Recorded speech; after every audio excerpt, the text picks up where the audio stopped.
निधान की ताके युग पद कमल मनावं जासु कृपा निर्मल मति पावं सीताराम चरण रति मोरे अनुदिन करणु अनुग्रह तोरे बार बार वरमागम वैष्णव श्री राम पद सरोज पायते भक्ति सदा सत्संग सियावर राम जय जय राम तेरे प्रभु राम जय जय राम तो कल्याण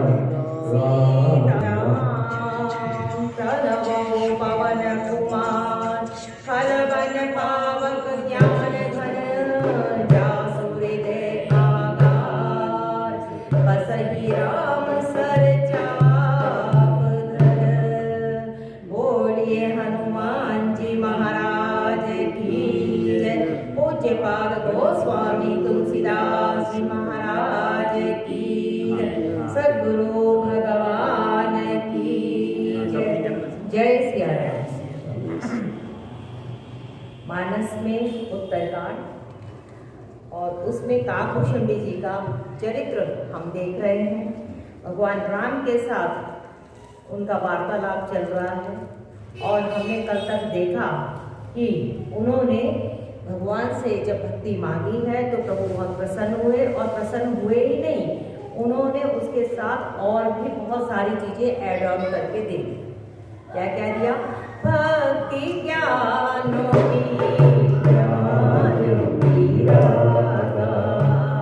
योग चरित्र रहस्य विभागा जानब दे सब कर भेदा मम प्रसाद नहीं साधन केला।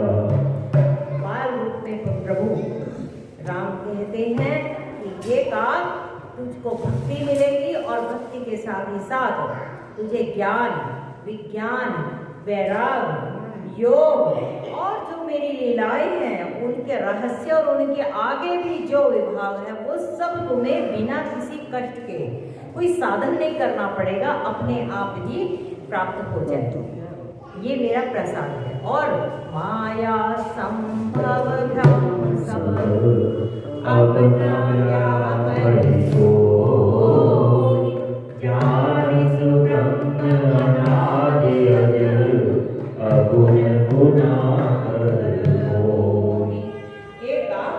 जो माया से उत्पन्न संभव मैंने उत्पन्न होना, जो माया से उत्पन्न हुआ भ्रम है वो भी अब तुम्हें परेशान नहीं करेगा, माया व्यापेगी ही नहीं।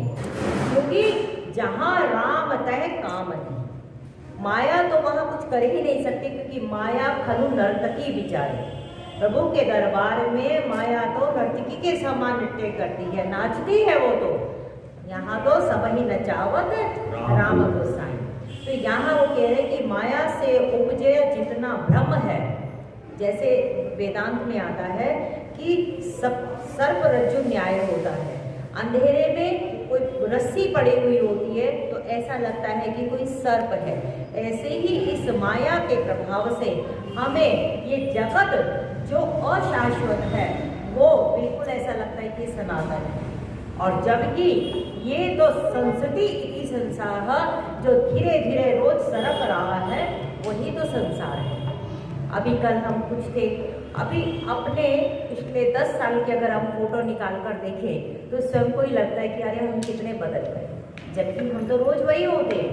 लेकिन धीरे धीरे धीरे धीरे संसार ही नहीं हमारे भीतर की अवस्था भी बदलती है। लोग कहते हैं ना पहले तो वो व्यक्ति वैसा था, अब क्यों ऐसा हो गया? क्योंकि ये प्रकृति का नियम है कि यहाँ सब कुछ ही बदल रहा है और पल पल बदलता जा रहा है। और यहाँ वो कहते ना आयुष तन अंजलि टपकत श्वासो श्वास बिना हरि भजन तेरा जात है, यह अवसर ईश्वर दास। यह सब कुछ आयु तो नहीं टपक टपक कर ऐसे जा रही है। ऐसे ही ये संसार भी रोज क्या कहते हैं, सुबह और शाम हुई उम्र तमाम हुई। रोज सुबह उठते हैं, खाया पिया, ऑफिस गए, आए, फिर सो गए, ऐसे ही दिन महीने सब निकल रहे हैं। अब बैठ जरा, अब बैठ जरा श्री राम जी के चरणों में। अब बैठ जरा श्री राम जी के चरणों में। तेरा जीवन संवर जाएगा प्रभु राम जी के चरणों में। तेरे मन प्रीत लगा श्री राम जी के चरणों में। सुबह और शाम में ही हमारा सब समय निकलता जा रहा है। तो ऐसे ही ये जो माया से उत्पन्न हुआ भ्रम है, ये हमें भ्रमित किया जा रहा है और हमें भटका रहा है। लेकिन जब हमारा भजन पक्का हो जाएगा, किसी संत सद्गुरु की शरणागति हमें मिल जाएगी, तो हम भटकते भटकते वहां जब अटक जाएंगे तो ही हमारी घटना घटेगी। कहीं ना कहीं तो अटकना ही पड़ता है ना। जैसे बालक और जैसे ब्याहे लायक हो जाते हैं बच्चे, तो फिर लगता है ना कि भाई अब उनको बांध दो, तो बंध गए एक जगह, तो कहीं अटका दिया। तो कहीं ना कहीं ऐसे ही साधक को भी कहीं ना कहीं भटकना ही पड़ेगा, तभी उसका आगे कार्यक्रम चलता है। तो यहाँ पर गोस्वामी जी कहते हैं, भगवान राम काकभूषुंडी को बोल रहे हैं कि ये काक माया से उत्पन्न ब्रह्म तुझे नहीं व्यापेगा और तू मुझे क्या मान, अनादि अज मैंने जो अजन्मा है, अगुण मैंने जो गुणों से रहित है, गुण मैंने सत्व रज और तमो, इन गुणों से रहित है, त्रिगुणातीत है और सभी गुणों की खान मानकर तू मुझे ब्रह्म जास। ऐसा बाल रूप में भगवान राम काकभूषुंडी को बोल रहे हैं। और यही चीज अर्जुन को कृष्ण भगवान ने कहा कि तू सब कुछ छोड़, तू बस मुझे भज। उसने पूछा ना मैं क्या करूं, मेरी बुद्धि नहीं इस समय विकल हो गई आपके दिव्य ये सब दर्शन करके। तो उन्होंने कहा तू कुछ मत कर, सब कुछ क्या, बस मुझे ही भज और फिर मैं क्या करूंगा, तेरा योग और तेरा क्षेम सब मैं ही वहन करूंगा। तो यहाँ पर भी यही शिक्षा दी जा रही है काकभूषुंडी को भगवान राम से कि तू मुझे ही भज। मोहि भगत प्रिय संतत अस विचार सुनु काय वचन मन मम पद कर अचर अनुराग। मुझे मेरे भक्त जो है ना, जो निरंतर मेरा ध्यान रखते हैं, मुझे वो अत्यंत प्रिय है। बिल्कुल गीता का 12वां अध्याय उतरता जा रहा है यहाँ पे। आप गीता का अध्याय जो 12वां है वो भक्ति योग कहलाता है। और आप वहाँ पे भी देखिए तो उन्होंने कहा कि जो भक्त सतत मेरा ध्यान करता हुआ निरंतर मेरा ही कीर्तन और भजन करता है, वो मेरे को अत्यंत प्रिय है। और तू हर समय अपना नहीं मन लगा सकता, तेरे लिए मुश्किल हो गया है कि तुझे संसार भी देखना है। तू मन और बुद्धि मुझे लगा, बस मैं तुझसे और कुछ नहीं मांगता, मन बुद्धि भी तुझसे नहीं लगती है। तो तू जितने भी कर्म कर रहा है उन कर्मों को मेरे निमित्त मात्र बनकर कर, कि जो मैं यहाँ कर्म कर रहा हूँ ये सब मुझे प्रभु ही करवा रहे हैं, मैं तो निमित्त मात्र हूँ। और ये सब प्रभु को समर्पित है। और जब हरि को समर्पित हो जाते हैं कर्म, तो वो कर्म बंधन वाले नहीं होते हैं, वो तो हमारे लिए फिर बंधन से छूटने वाले। कर्म तो करना ही पड़ेगा। व्यक्ति जब तक जीवित है, उसकी सांस है, तब तक उसके कर्म चलते ही रहते हैं। हम सोते हैं तब भी हमारे कर्म चलते हैं, क्योंकि कर्म सिर्फ तन से नहीं है, कर्म हमारे मन के भी हैं, विचारों के भी हमारा जब चलता रहता है, वो भी हम कर्म कमा रहे हैं।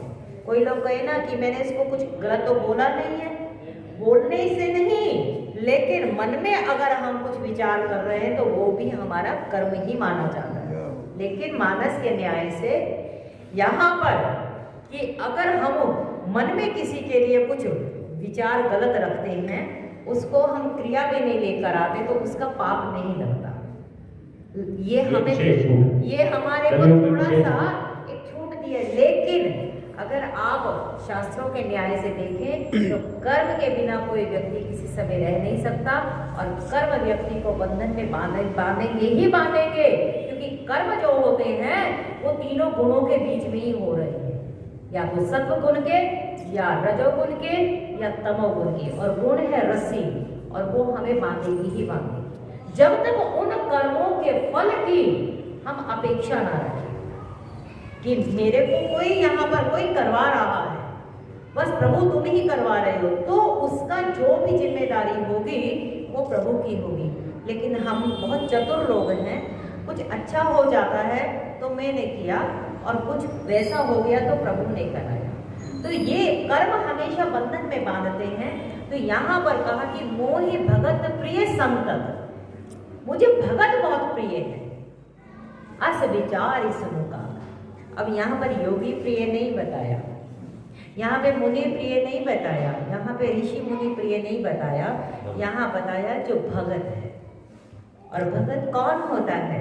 जो संतों की अगर हम देखें, बापू ने जो बताया कि जो परमात्मा से एक क्षण के लिए भी विभक्त ना हो, जो अलग ना हो, हर समय उससे जुड़ा रहे, वही भगवान है। तो काय वचन मन मम पद करे सु अचल अनुराग।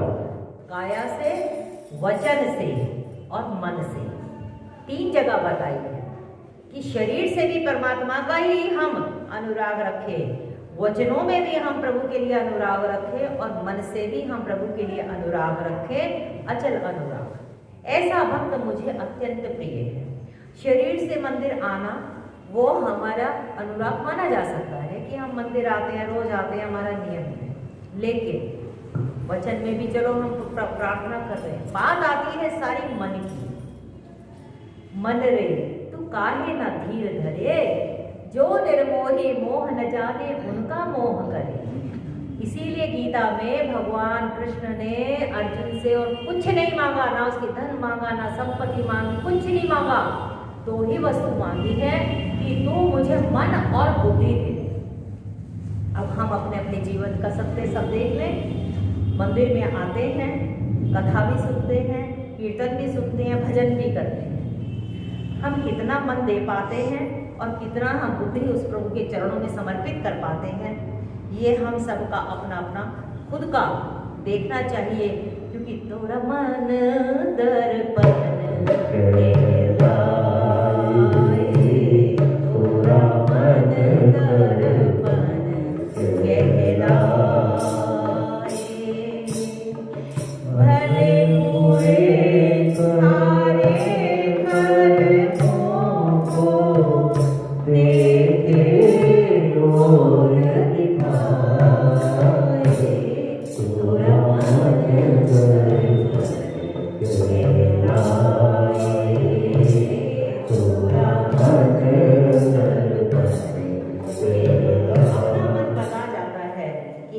कितने प्रभु के प्रति समर्पित हैं। जिस दिन मन और बुद्धि दे दिया, उस दिन प्रभु के हम अत्यंत प्रिय हो जाए, क्योंकि ये मन ही हमें कहीं भटका रहा है और ये बुद्धि ही हमें कहीं कहीं इधर उधर लेके जा रही है।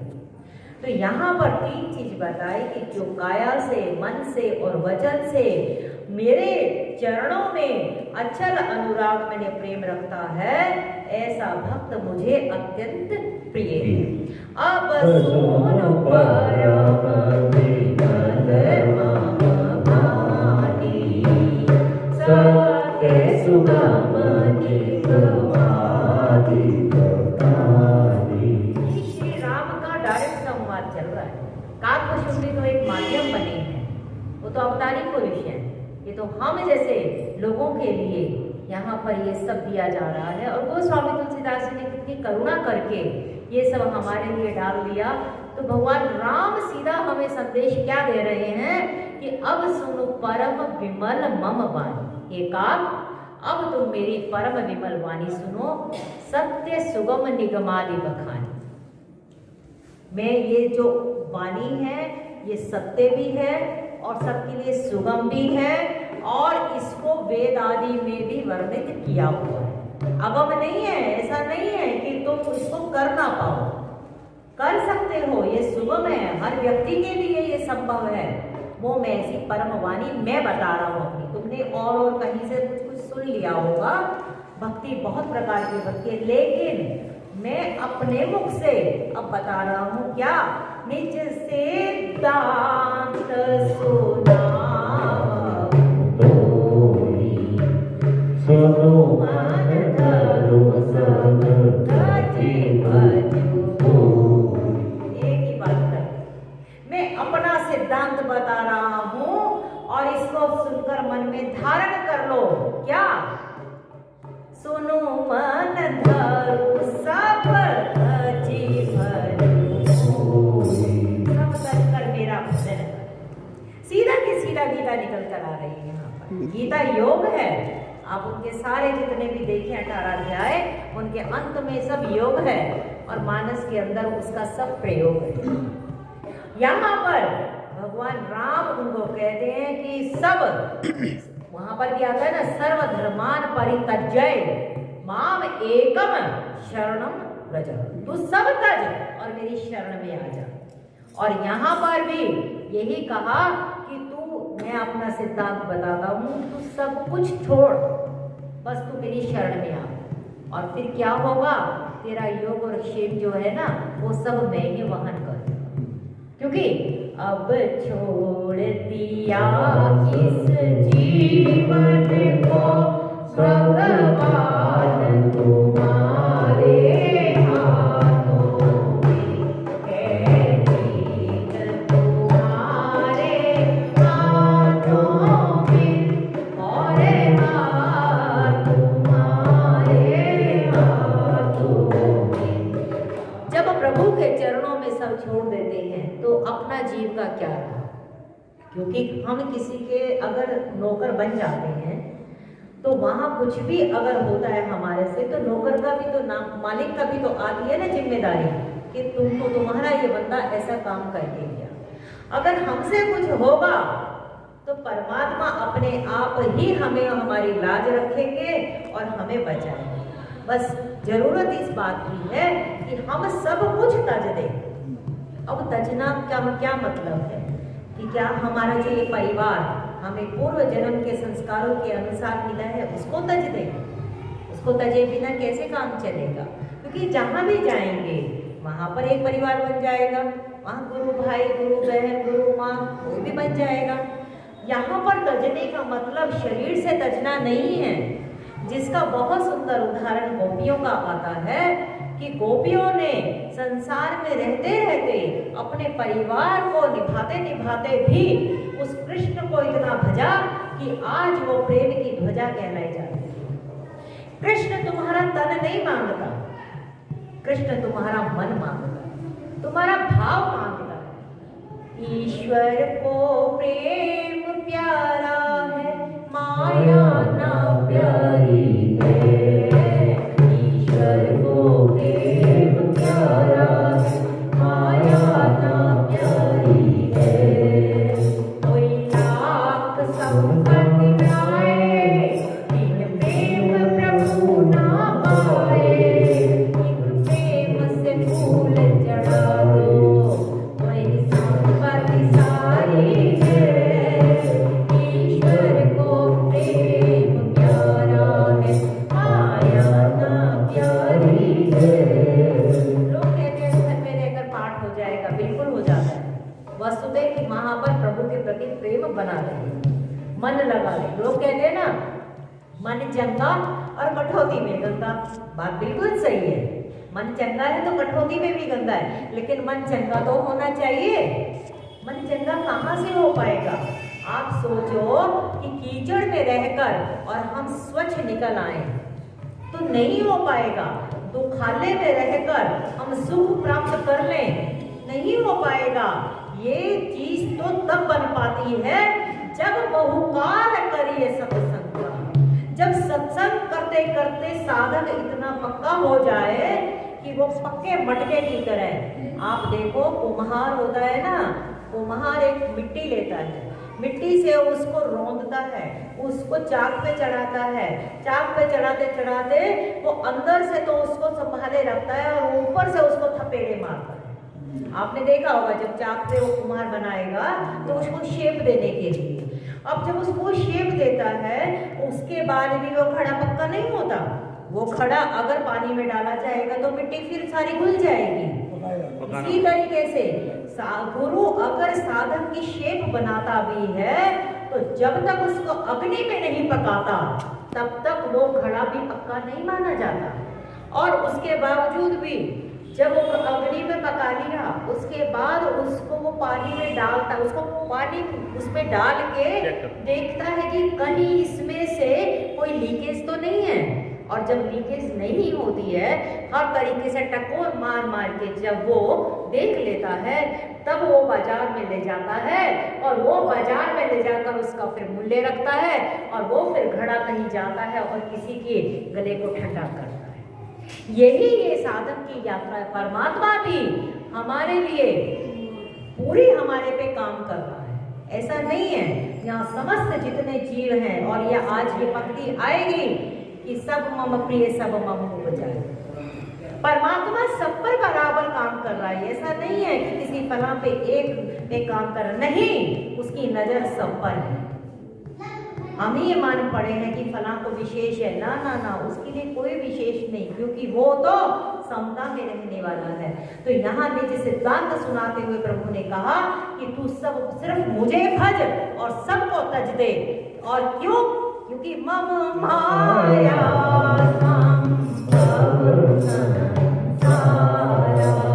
जीव चराचर विविध प्रकारा सब मम प्रिय सब पावन उपजाए सबते अधिक मनुज मोहि भाए।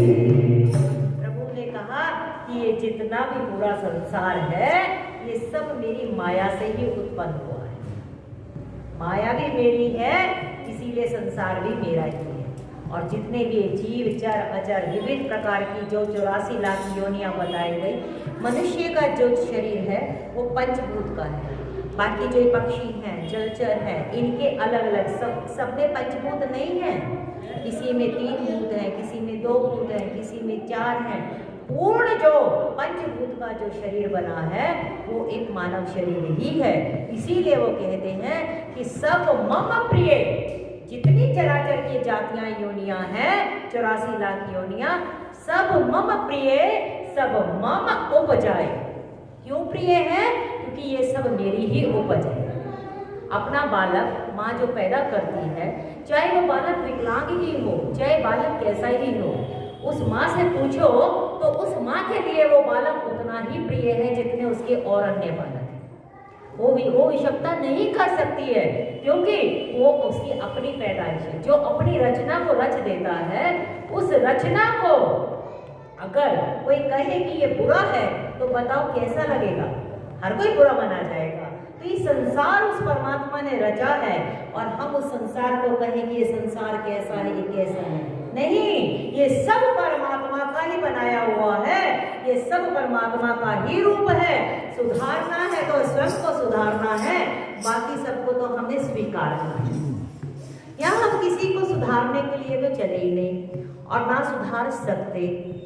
यहाँ तो हम दूसरों को देखते देखते स्वयं को थोड़ा थोड़ा सुधारने का प्रामाणिक प्रयास कर लें और दूसरों को स्वीकारने का प्रामाणिक प्रयास करें, क्योंकि दूसरा भी अपनी प्रकृति से मजबूर है और हमें भी तो हमारी अपनी प्रकृति है, हमारा भी तो अपना कोई लक्ष्य है। तो यहाँ पर भगवान राम कहते हैं कि सब मम प्रिय सब मम उपजाए।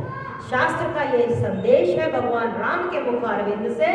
वो कहते हैं कि मेरे को यहाँ जितनी भी योनियां हैं सब मुझे बहुत प्रिय है और सबसे अधिक मनुज मोहि भाए, क्योंकि साधन धाम मोक्ष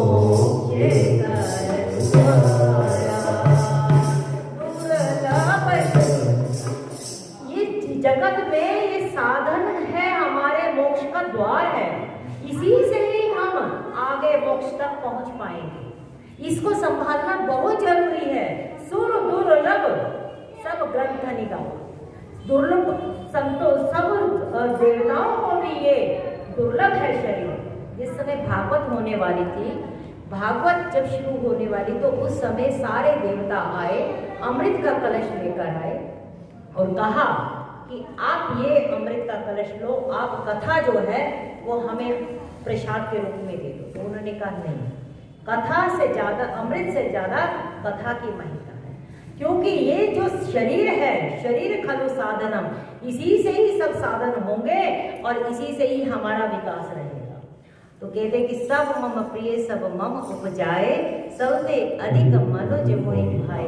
हम सबको ये समझ लेना चाहिए, मनुष्य योनि मिली है ना, तो ये बहुत बहुत प्रभु की कृपा है और ये हमारा बेड़ा खाली ना चला जाए कहीं, क्योंकि नर तेरा चोला रखतिया मोना, तीर्था मोहे वंदना, भाई बहन क्यों न मिली है नर की, तूने भक्ति करी नार, विपत में रोवे वंदना, संकट में रोवे। ये जो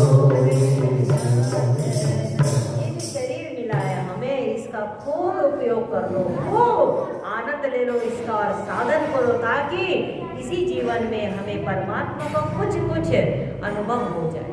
अरे परमात्मा का अनुभव चलो ना भी हो, क्योंकि ये क्यों नहीं हमें आनंद मिल पाता, क्यों नहीं हमें सुख मिल पाता, इसका कारण क्या है कि जन्म जन्म की यात्रा में हम कितने अपने संस्कार, कितने पाप, कितनी सब चीजें हम इकट्ठी कर लाए।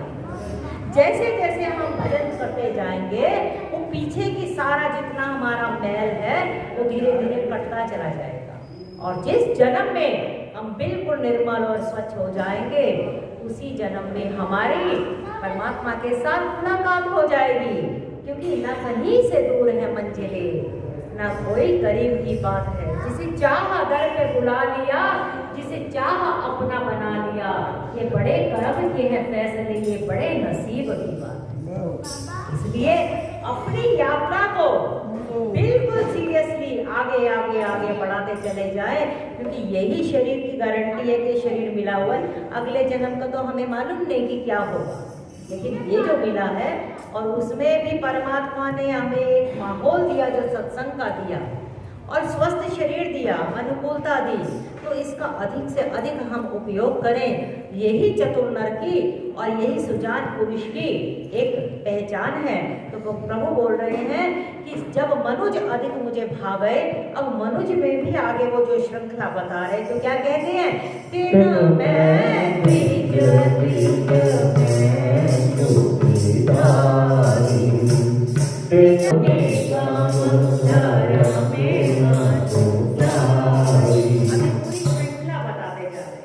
मनुष्य जन्म मिल गया। अब मनुष्य जन्म मिलने के बाद भी कहते उन मनुष्य में भी मुझे द्विज बहुत प्रिय है। यहाँ विप्र नहीं बोला, हर शब्द का, गोस्वामी तुलसीदास जी हर शब्द का अपना एक अलग महत्व रखता है। इसमें द्विज का मतलब है कि जिसका दूसरा, द्वि मैंने दो, जिसका दूसरा जन्म हो चुका, ये दूसरा जन्म माना जाता है। जब आप गुरु से दीक्षित हो चुके हो तो वो आपका दूसरा जन्म माना जाता है। तो यहाँ पर द्विज मैंने जो पंडित हैं, जो विद्वान हैं, जिसने अपने गुरु को धारण कर लिया, तो तिन में है द्विज, द्विज में श्रुतिधारी। उन द्विजों में भी जो वेदों को कंठस्थ कर रहे हैं, जो शास्त्रों के चरणों में समर्पित हैं, और तीन मामुनि और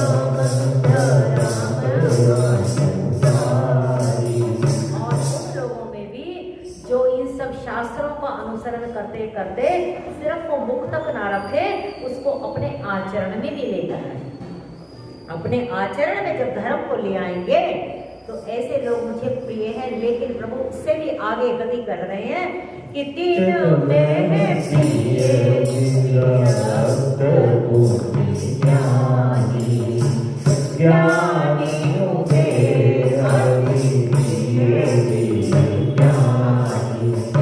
हमने नवदा भक्ति के 9 सोपान देखे ना, कि पहली और दूसरी भक्ति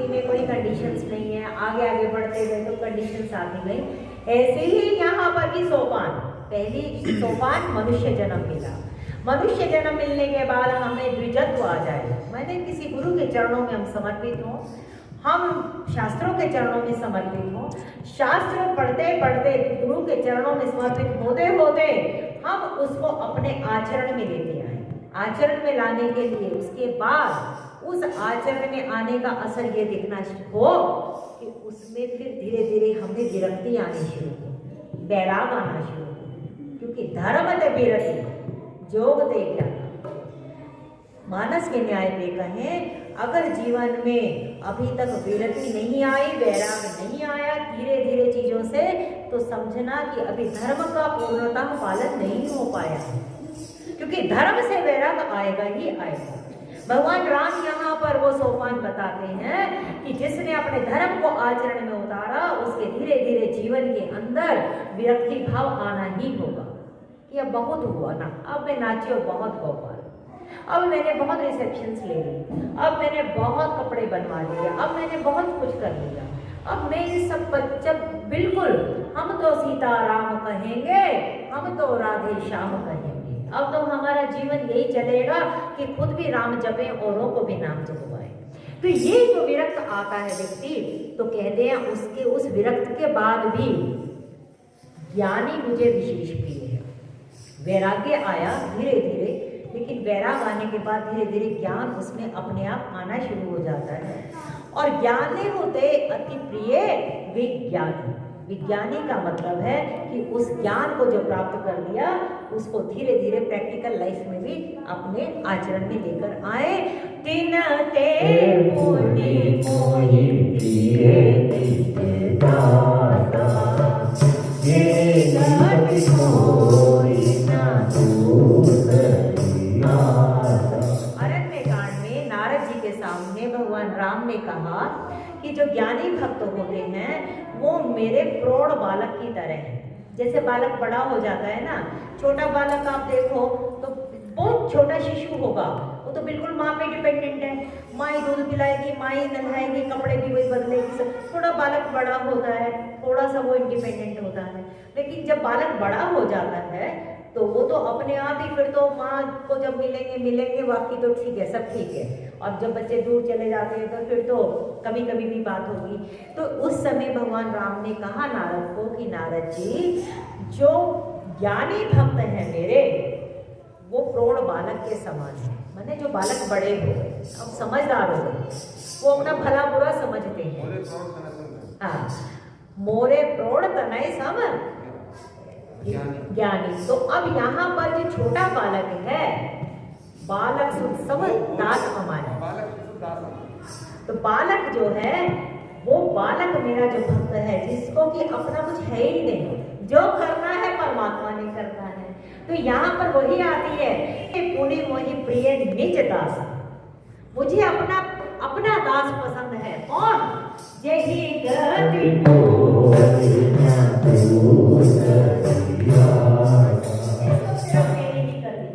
उसको दूसरी कोई आस ही नहीं है। पूर्ववासियों के सामने कहा ना, मोर दास और कहाई कर आशा करे तो कहाँ की सुवास। अगर तुम एक तरफ कहते हो हम तो प्रभु के हैं और आशा तुम दूसरों से करते जा रहे हो, तो प्रभु कहेंगे कुछ नहीं, लेकिन समझ लेंगे कि व्यापारी था, बस वैसे ही आया था, आशा तो इसको दूसरों से है। क्योंकि जो आप गाते हैं, आशा एक राम जी से दूसरी आशा छोड़, नाता एक राम जी से दूजा नाता। तोड़ने का मैं फिर बार बार बोलूं कि तोड़ना लौकिक रूप में नहीं संभव हो पाएगा, क्योंकि हमारा इनका कुछ पूर्व जन्म का संबंध बंधा हुआ है। जिन लोगों के साथ आज भी हम पूर्ण चिंतन में रहते हैं, उनके साथ हम अगले जन्म का भी संबंध बांध के जा रहे हैं, ये भी पक्का है। तो पीछे इन्हीं लोगों का हमने पिछले जन्म में चिंतन किया होगा, तभी वो आज हमारे साथ जुड़े हुए हैं। तो ऐसे लोगों को हम ऐसे आसानी से ना तो छोड़ सकते हैं और ना छूट पाएंगे। उनको विवेक से, समझ से, धीरे धीरे धीरे धीरे अपने मन से, अपना धीरे धीरे, क्या कहते हैं गोस्वामी जी, उदासीन नित रहिए गोसाई। ये मान के चलो कि ये सब एक नदी नाव संजोग है, आज मिले हैं, कल जब बिछड़ जाएंगे तो पत्ता टूटा डाली से पवन ले गई उड़ाई। अब के बिछड़े कब मिले, कौन कहाँ कब क्या कहाँ मिलेगा कुछ पता ही नहीं। तो इसलिए यहाँ पर कहते हैं कि वो जिसको मेरी ही आशा है और मेरी ही गति है वही मेरा निजदास है। पुनि पुनि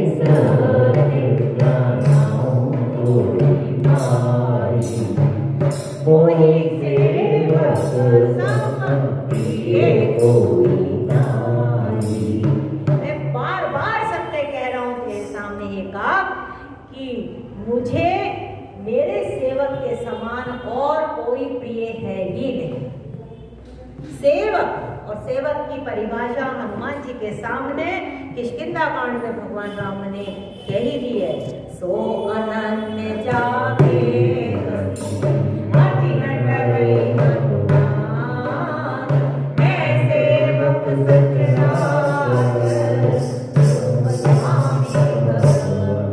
सेवक तो वही होगा जो ये कहेगा कि मैं सेवक हूँ और समस्त जो ये चर अचर जगत जगत दिख रहा है मैं सबका दास हूँ। और ये मुंह से कहने से नहीं बनेगी बात, क्योंकि उन्होंने कहा है काय वचन मन।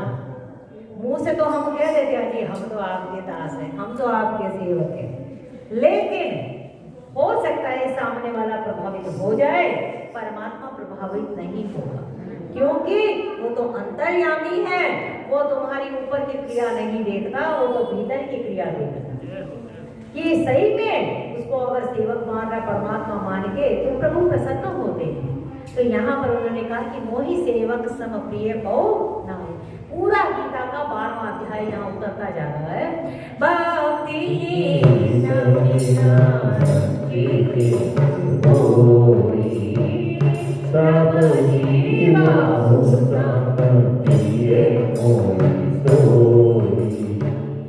भक्तिहीन ब्रह्मा ही क्यों ना हो, ऐसा भगवान राम काव्य जी के सामने कह रहे हैं। वे भी मुझे सब जीवों के समान ही प्रिय है। भक्तिमान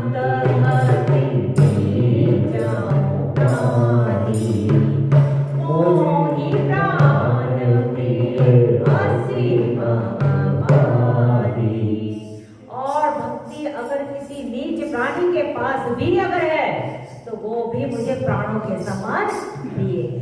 जिसका उदाहरण हम सदना कसाई देख सकते हैं, रैदास देख सकते हैं, या और भी भक्ति काल में बड़े बड़े ऐसे हुए हैं, कबीर को देख सकते हैं। जब भक्ति हो गई जहाँ पर, जो शबरी जी को भी उन्होंने बोला ना कि जाति पाति कुल धर्म बढ़ाई, धन बन परिजन सुखदाई, ये सब मानव एक भगति करना।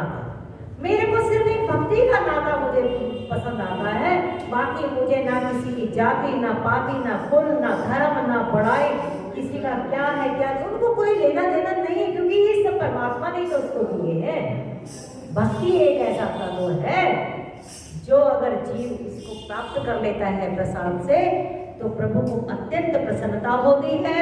तो कहते हैं मोहि प्राण प्रिय असी मम वाणी, ऐसी मेरी वाणी है कि जिसके पास भक्ति है वो मुझे अत्यंत प्रिय है। सुचि सुशील सेवक सुमति प्रिय कहु पाहि न जाय, श्रुति पुराण कहती प्रियसी सावधान सुगा। पवित्र सुशील और सुंदर बुद्धि वाला सेवक पता किसको प्यारा नहीं लगेगा। अभी भगवान राम का वार्तालाप काकभूषुंडी जी के साथ चल रहा है दशरथ जी के आंगन में। उसकी कुछ और आगे चर्चा कल चलेगी, परसों चलेगी। तो हरे राम राम